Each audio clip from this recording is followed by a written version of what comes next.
Persecution relief दैनिक मन्ना सताए गए कलीसिया के लिए। एक कायर से एक नायक तक।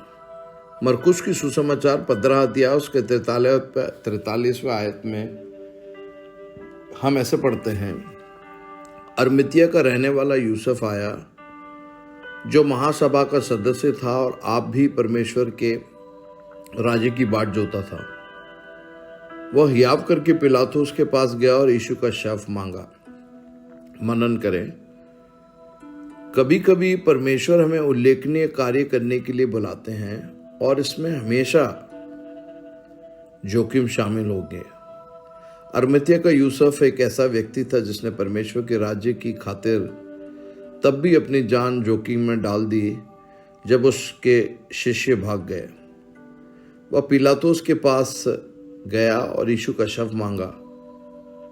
इसके लिए साहस की आवश्यकता थी, चूंकि उसने स्वयं को यीशु के साथ पहचाना था, इसलिए वह अपने जीवन और करियर को खतरे में डाल रहा था।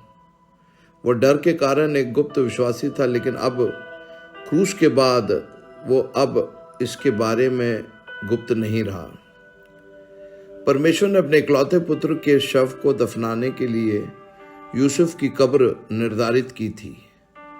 परमेश्वर के द्वारा दिए गए कार्य के लिए यूसुफ को दुनिया के सामने खड़े होने के लिए उल्लेखनीय साहस की आवश्यकता थी।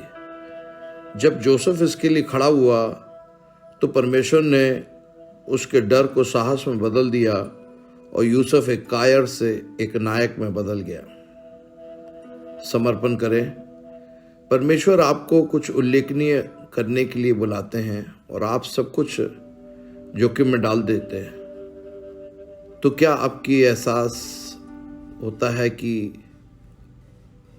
आप उनके राज्य में एक नायक हैं?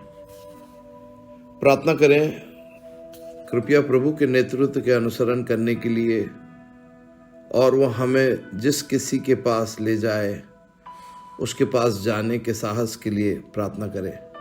परमेश्वर का आपको आशीष दे। अगर आप इस संदेश से आशीषित हुए हैं तो ज़रूर हमें व्हाट्सएप पे लिखें 99932000020 परसिक्यूशन रिलीफ।